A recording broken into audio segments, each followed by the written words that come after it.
Welcome back to TradingByrd. Whether you're a new trader learning market structure or an experienced trader refining your edge, these breakdowns are here to help you better understand what the market is communicating in real time. My goal isn't just to show you a trade, it's to help you understand why the trade made sense, what the market was telling us, and how to think through these opportunities with confidence and discipline. Today, we'll be breaking down the SPY step by step, discussing the price action, liquidity, and key lessons traders can take away from this setup. Let's get started.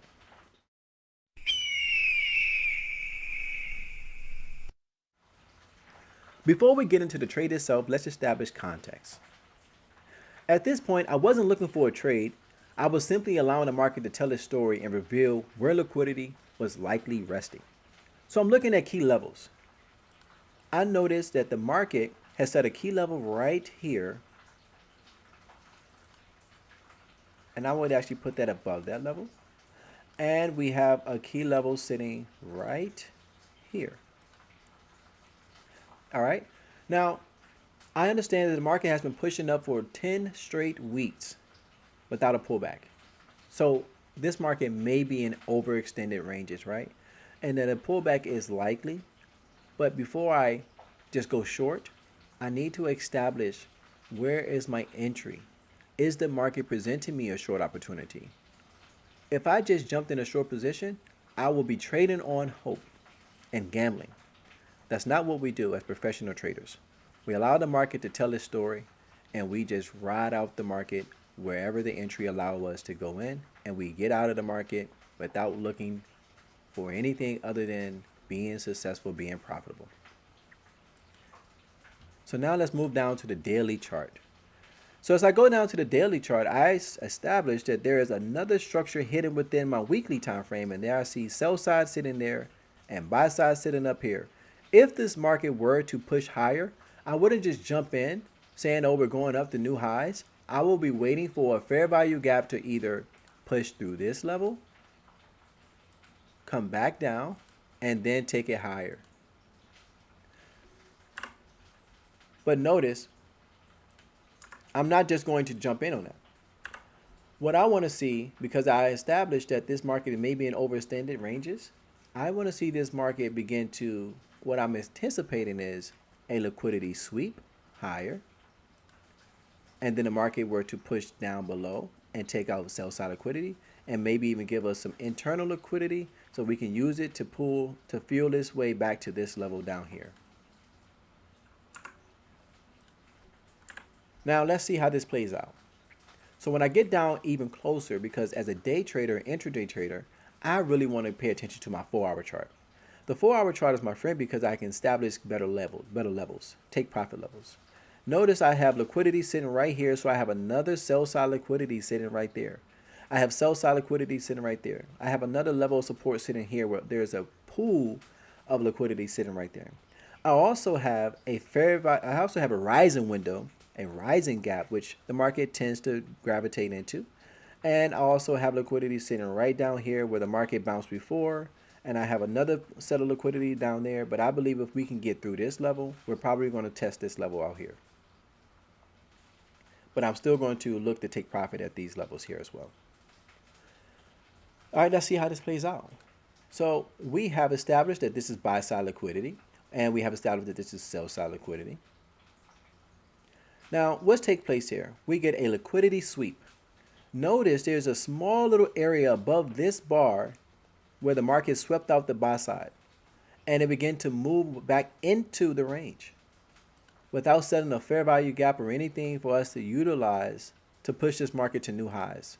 So what should we be expecting? Well, we should be expecting that this market may be changing its course, confirming what we thought about the market being extended on a weekly chart. But we're not going to enter short just yet. We want to see if there's a fair value gap that gets set up here. But sell side liquidity needs to be taken out before we can establish that we should be going short. We also want to see the fair value gap get disrespected before we can really establish that we should be going short. Let's play this thing out and see what takes place.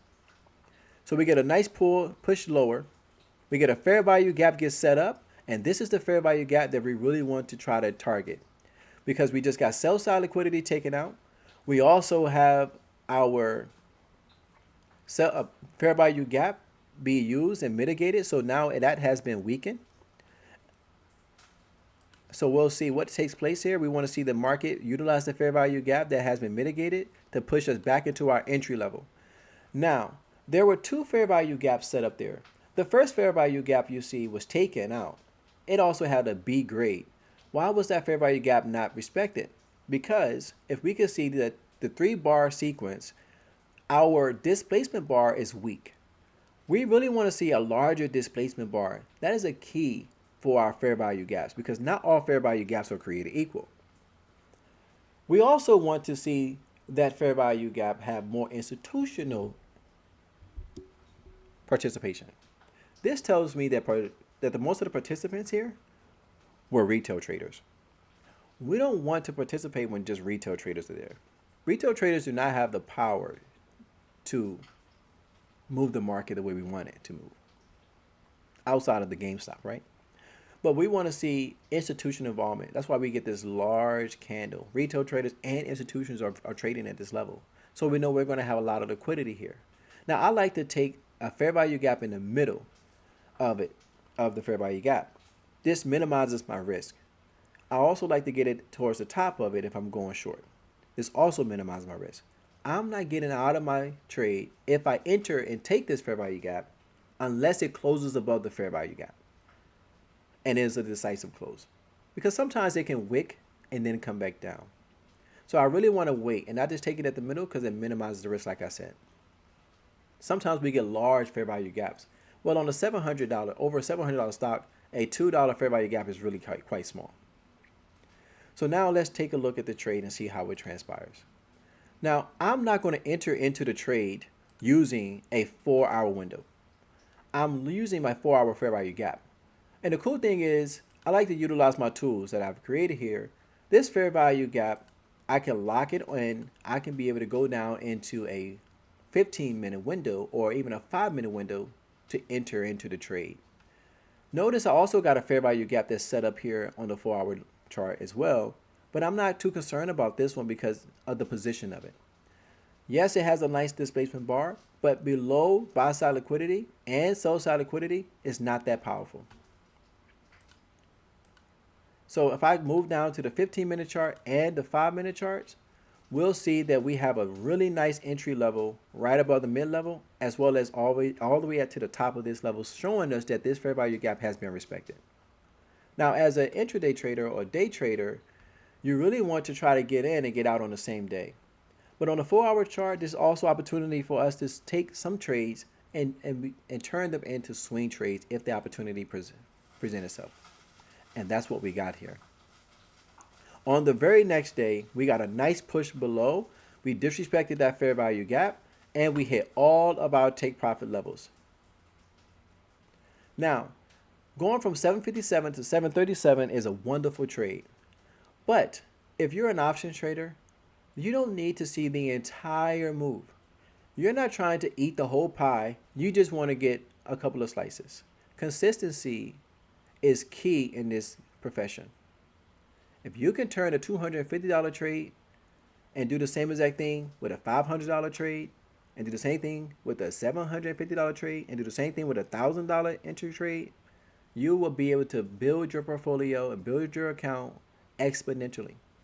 But consistency is what we're striving for.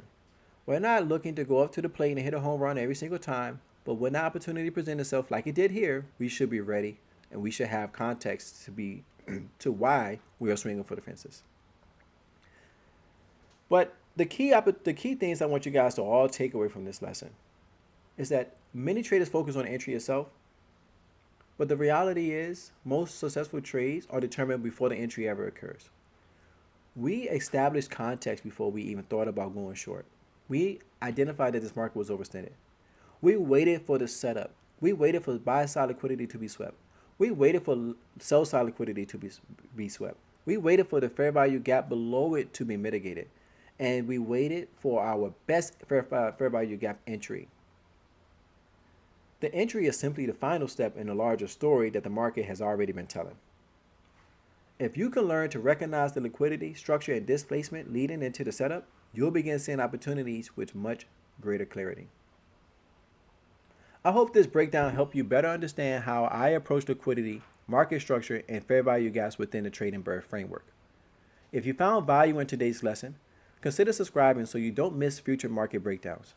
If you'd like to dive deeper into the TradingByrd framework, including indicator assets, coaching, and educational resources, you can learn more at tradingbyrd.com. Thank you for watching, and I'll see you in the next breakdown.